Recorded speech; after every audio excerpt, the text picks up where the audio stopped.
Hello, everyone. Welcome back. My name is Arna Sahu, host of Arna's News, where on this podcast channel, I aim to eliminate the gender gap in the STEM fields by featuring inspiring female professionals and highlighting their stories and accomplishments to further encourage girls. Today on episode 65. Fall in love with change, fall in love with challenges and learning. One of the things that is really exciting about working in tech is it's always changing. There's always something new. And oftentimes it changes in ways that you didn't expect, or if you read like sci-fi, if you're into like sci-fi novels, you think something's never going to happen and you're like, oh, it's way out there in the future. But then, 5, 10, 20, 30 years down the line, you see it happen, you realize it, and you're in the career. And so being able to just love the change and the challenge, I think, is really paramount to being in tech, having a great career and loving what you do when you're working technology.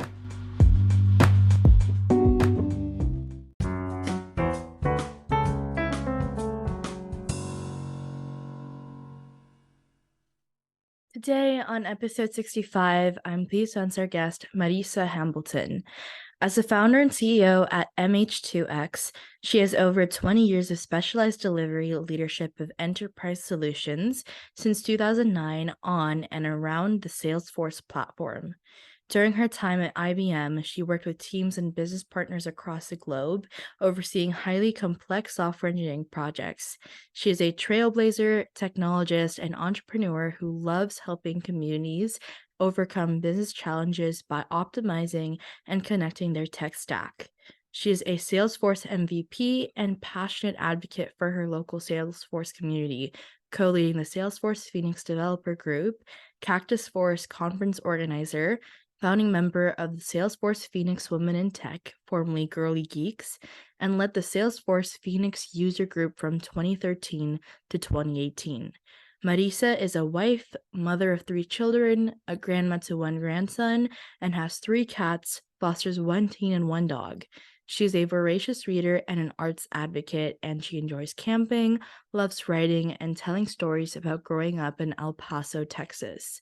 Well, thank you so much, Marisa, for being here today. Before we dive into the questions, would you like to introduce yourself? Yes, hi, I'm Marisa Hambleton, as Arna mentioned, and I'm very delighted to be here. In addition to the wonderful intro that you just read off, thank you, Arna. I do believe that we rise by lifting others, and that has been a guiding light for me during my career. And I'm a geek at heart, and as far as my career in tech, it's been a long, windy road. And I also believe in promoting gender parity and helping women rise up and get involved in tech and connecting with each other to make the world a better place.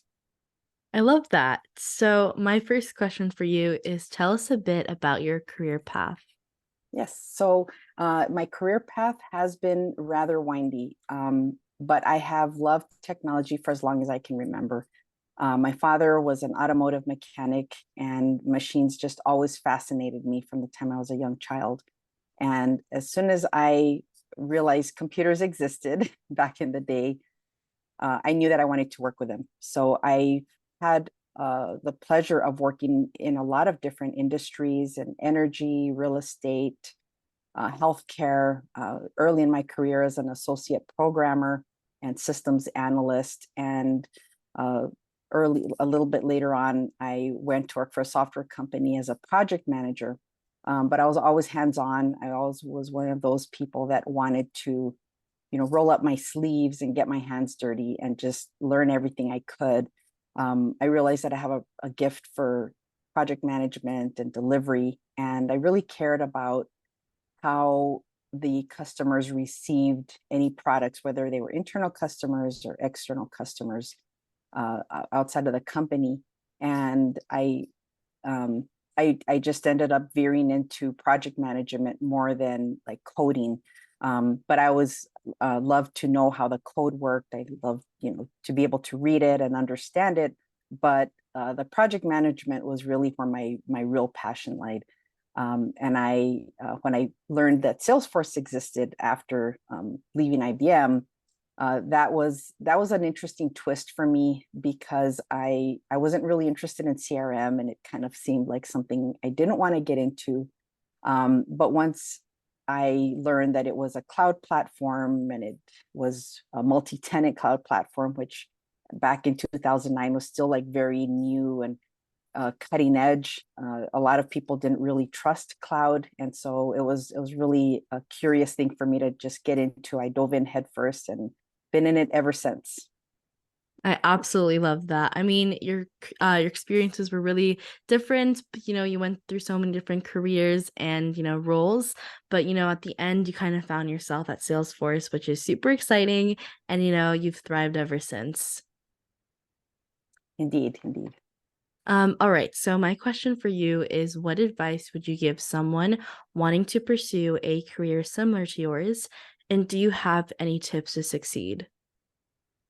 Sure, I do actually. I think the best advice that I would give someone, early career, getting, just exploring technology, is fall in love with change, fall in love with challenges, and learning.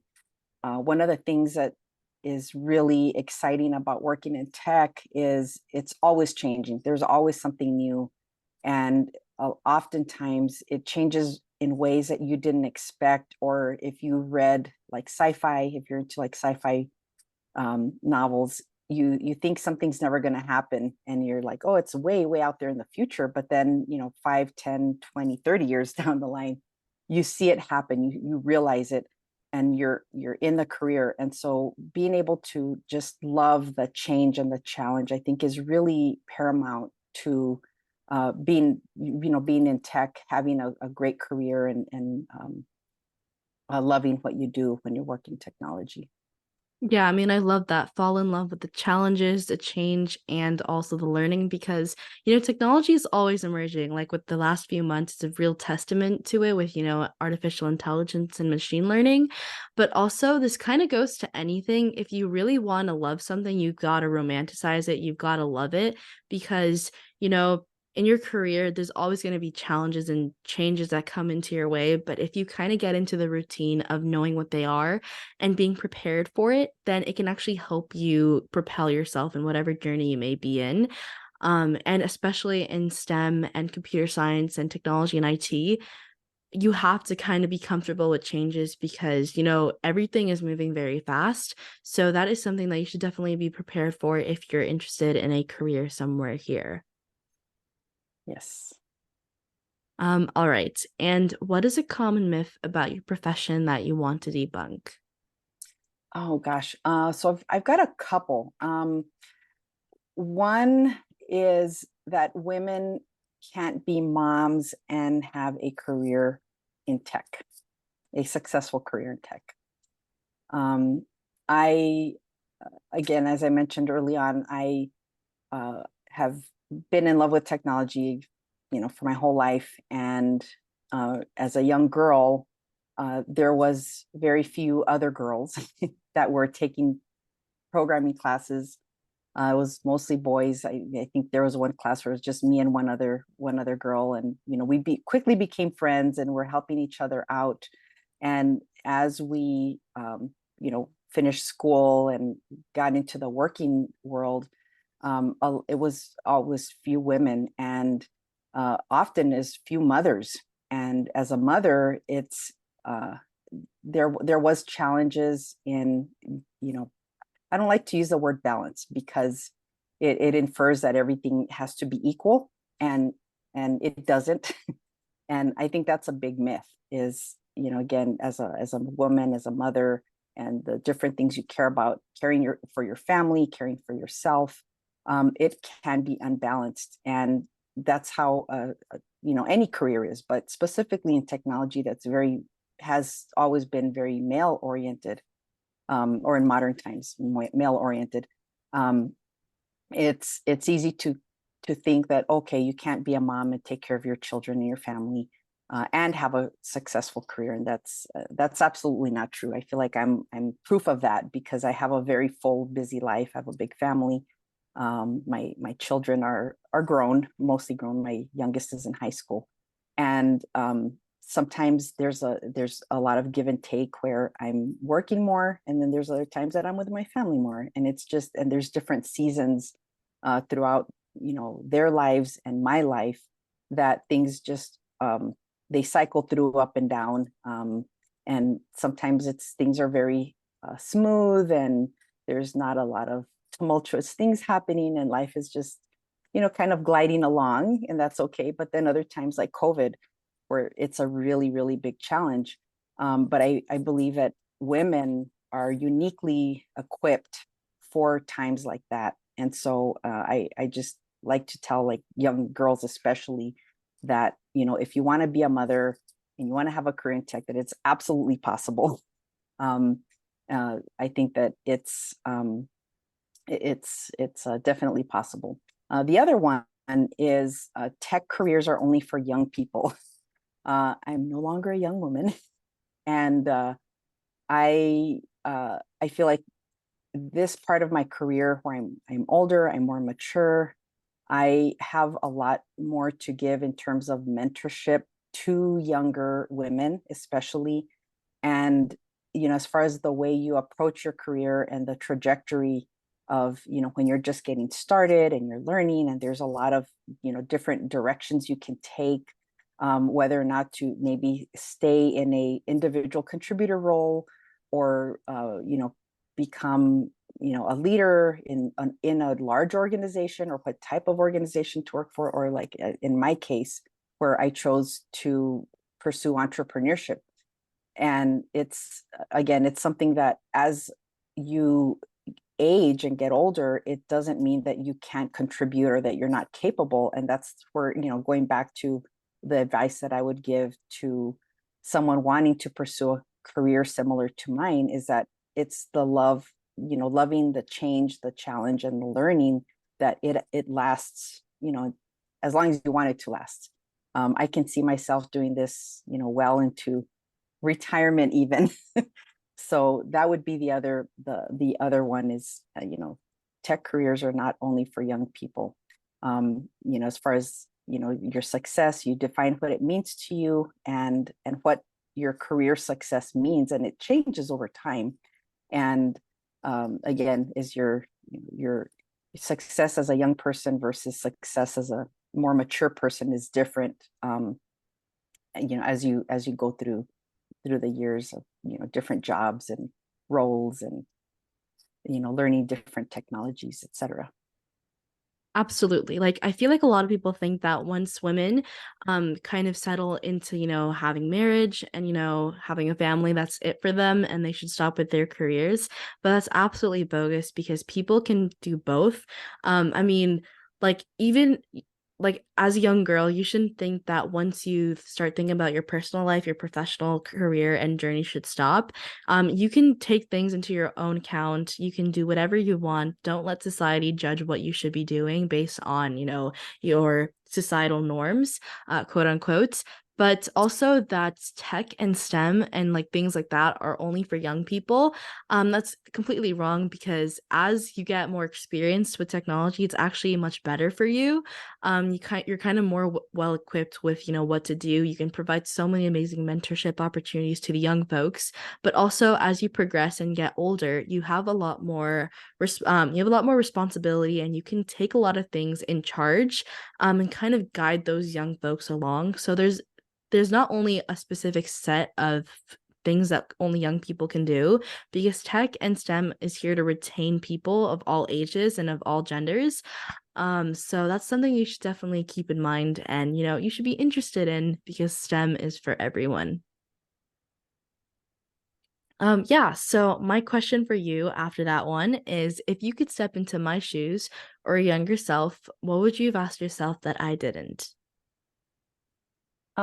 Well, first I would make a statement, and I would say, define what success means to you. Like create your own definition of success, and and be okay with changing your mind, or tell, or you ask yourself, is it okay to change my mind? And that's something that I didn't really ask myself that question as a young person. uh, I think that, again, just my own personal journey, that I always loved technology. I always knew that my career would be in technology, regardless of the roles or the platforms or languages that I would be working in, or frameworks. And I just never asked myself, is it okay to change my mind? Because um, my family and my upbringing, culturally, everybody, you go to college, you study a thing, and that's the thing you do for the rest of your life. And it's so not true, especially not these days. I don't think it was. It might have been true a long, long time ago, but it really is okay to change your mind and ask yourself that question. So and define, what does success mean to me, and ask yourself that question like over and over again, because it does changes, when you first get started, like early in your career, or if you're making college decisions even, what are you going to study, or while you're in college, and the things that you're learning and experiencing and trying out. It's something that you might get into something and realize that, well, okay, I don't really like this, it's not really for me, or it's maybe the environment isn't what you thought it would be in a specific industry or type of role. And again, it's okay to ask yourself, is it okay to change my mind, and what does success mean to me, so that you can, as you go through your career, it's okay to change directions. Yeah, absolutely. Because I'm a pretty stubborn person myself. So when things don't go my way, I get kind of knocked off and I start to panic because if I have a specific metric in one type of, way, if things don't go that way, then things start to get really wrong for me. But it's okay to kind of change your mind on things. And that's something that I'm trying to work on. It's okay to kind of change your mind and your mindset on what success is to yourself because success is really different. Like the way success is perceived is very different person to person. And it's okay if you change that type of metric and if you change that type of number, like, oh, success for me is if I get this title. It doesn't necessarily have to be something like that. It could be based on your happiness or things that are relevant to that. And just living a fulfilled life based on how you perceive success and being okay if it fluctuates is something that you should definitely implement in your daily life. Okay. And what are the best resources slash books that have helped you find your career path? So I have something that's really not traditional. Is when I was in high school, I was taking a COBOL class, and the teacher showed us Tron, the movie from 1982. And that really was I would say that was like a precipice for me, because I knew computers existed. I knew that it was something I wanted to do, but just watching that film, I feel like really did have a big impact, because it just kind of created it. It made my imagination go wild. Like, wow, maybe something like this is possible in the future. And that teacher at the time talked about, like, yeah, in the future, the code's going to write itself. Now we have Chat GPT, and we can tell it to write the code, and it's really incredible. So, as far as like a single book or resource, I read a lot. I read so much that I don't have any one particular one that has really made a big impact. What I would say is that read as much as you can, like whatever area. O'Reilly puts out a lot of really good technical books. It's, as far as like technical resources, again, because they change so much, it's hard for those, for books to stay current. And so, you read something as a reference or hold on to it for a little bit, and then, it's out of date very quickly. I think just general professional development. I love reading a lot, just any kind of, personal, professional development, and like leadership, or, I mentioned that I got into project management. So, I read a lot about project management, coaching, and, dealing with teams. So, I would just say, again, find kind of an area, and then whoever the thought leaders are, or the subject matter experts, just read everything they put out, which is usually what I do. Is, whatever different area that you need to increase your knowledge, I would just, read as much as you can. I do work in Salesforce for the last 14 years. So I spend a lot of time on Trailhead, which is Salesforce's free learning and training platform. And when I first started in Salesforce, they didn't have that. I literally was reading their whole like 300-page like read setup guide. I do go through all the help menus, just any way I could. So again, just being a voracious reader, I would just read as much as I could. I meet people. I think, really people are a great resource because there's not always a book available to help you learn the thing that you need to learn. And so, relying on people, which again, the Salesforce community, which is one of the reasons I'm a really big advocate, is helping other people. Like I needed help at one time when I was new to the platform. And now that, I'm considered like a old timer veteran, I like to be that resource to other people to help them, learn what they need to learn about Salesforce as a platform. Absolutely. And what do you think is the vital factor that shaped your career? What was your life before learning it, and what was your life after learning it? Ooh, well, that's so really, I would say early exposure. As I mentioned, I grew up in an area that was, I would say, was like the opposite of Silicon Valley. It's very low tech, and so the fact that I did get early exposure to technology and had the ability to experiment really made a really big difference for me, because otherwise I wouldn't have even known it existed. And it just, again, I could use my imagination. I could try things out, with, old basic, TRS-80 computers, old Apple IIe computers. And, that was really important, just really early. That got my little brain thinking, like, my young brain, like, ooh, there's all these possibilities and roles. And in college, just having the ability to learn about the different careers as like a programmer or systems analyst or database administrator, or like you know, a, a designer of some sort, or systems designer. So, those are different things that I was exposed to early, before I started my career.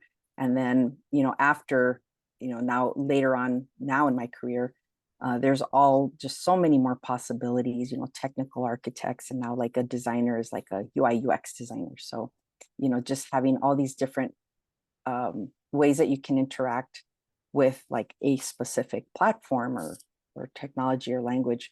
And me, again, as a project manager, I I get to interact with all the different roles and people that are in those roles. And so it's you know it's really great. Just, I get to learn a lot. I get to work with a lot of smart people that, know more than I do, and I get to learn a little bit in, as well. I would also mention that, as far as like your career trajectory and your career life, before and after learning something, that technology does require a lot of creativity so that you can be innovative and finding different solutions to common problems. And that to me, I think is kind of a more um, core factor that did contribute to me like really having a really varied experience working in tech and STEM, in the STEM field. And it shapes my, my life as an entrepreneur and how I approach work with my customers and colleagues.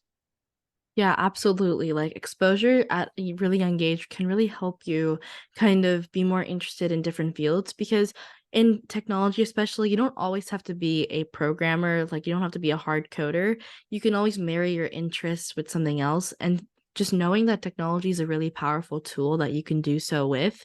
Like if you're interested in humanities, like say specifically like you're interested in fashion, you can marry that interest with technology and build a cool business out of, your interest in fashion. And there's so many amazing things that you can do if you're exposed to what the power of technology beholds. So that's something that I really love about what you just said. And also that, IT is very creative.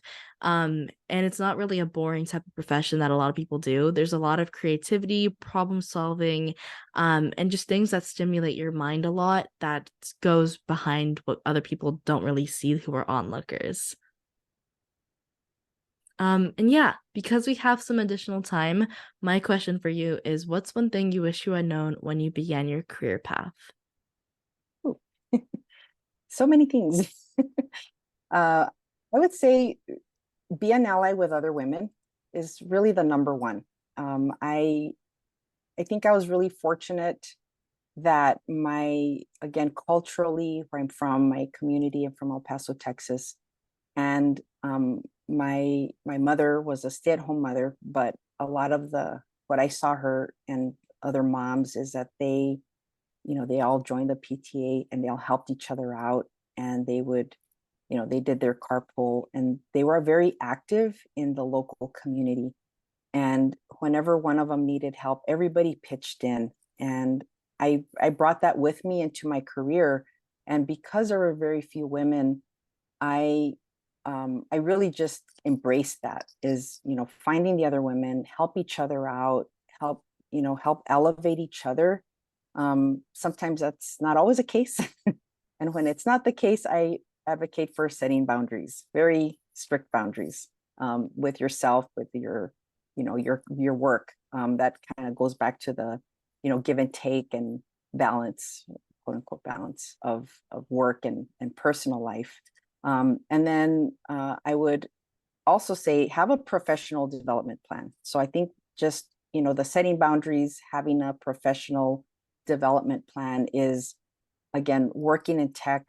There's always something new to learn. There's always change and challenge, and you have to make time for yourself to keep learning. It's good for your career. It's good for you. It helps you from being stuck in, let's say, if go work for a company that maybe you're not real happy at. If you have a professional development plan, you can always be looking to the next, either the next position in a company, or it keeps your creativity alive, so that you can have always a plan and a solution, and kind of thinking about, okay, how can I make things better? How can I improve my work situation if it's not good? Or if it is going well, maybe you think, okay, I might be outgrowing this company, and you are starting to look out for other opportunities. So just having a professional development plan where you're always learning and just always open to whatever the next big thing is would be my advice. Absolutely. And these women like support systems, they don't always have to be, in companies. They can be in, workplaces like, at school or, at other places. Typically a lot of companies, they do have these types of support systems for other women, to find allies. But if there isn't, honestly, just build one, find your other friends, make some type of, group chat or something. And if you see other women in your company or network, invite them and just build this type of system where, you guys can rely on each other and just be a trailblazer in that sense and really make a lot of people's lives easier if you do one.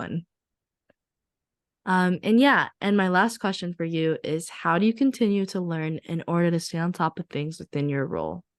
Okay, by any means possible. As I mentioned, I read a lot. So my favorite magazine is Wired. I think it's just I've always loved that magazine. I read a lot of Wired magazine. I think I read every single episode, every single um, publication of Wired during COVID. It's just it's all tech in all different walks of life, and just all the ways technology intersects with everyday life. So I love reading.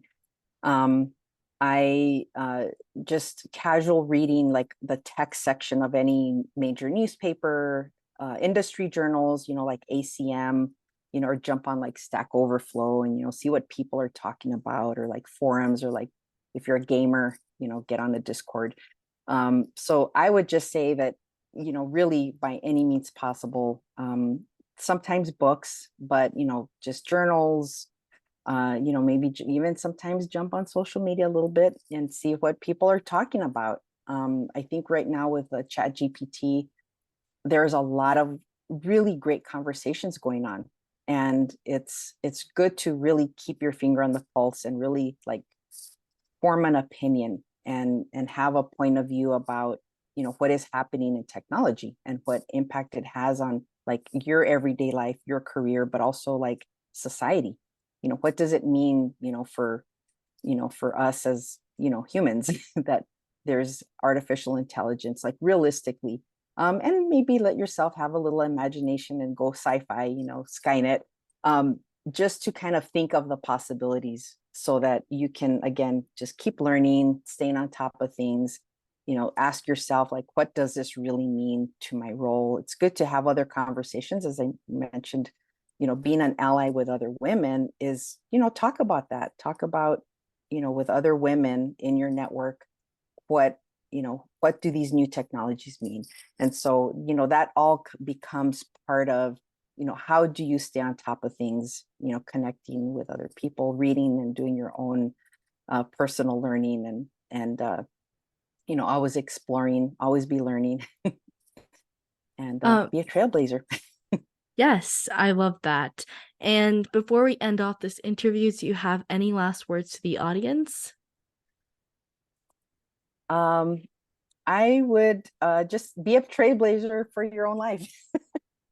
Have fun. Have fun. Yeah, well, thank you so much. I love talking to you, Marisa, and I hope you have the best rest of your day. Thank you.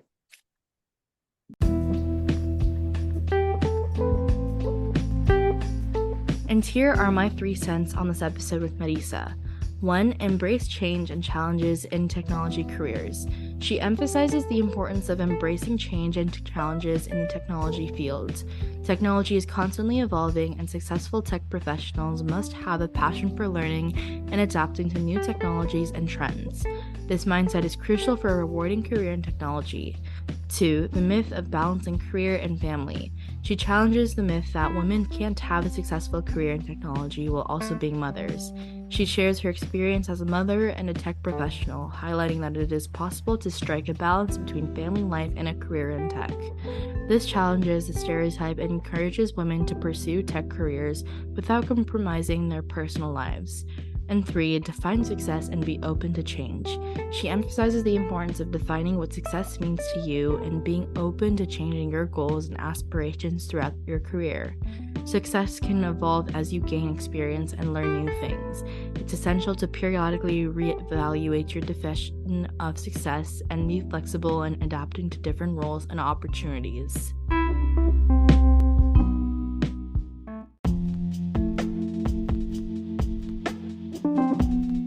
Thus, that concludes the episode for this week.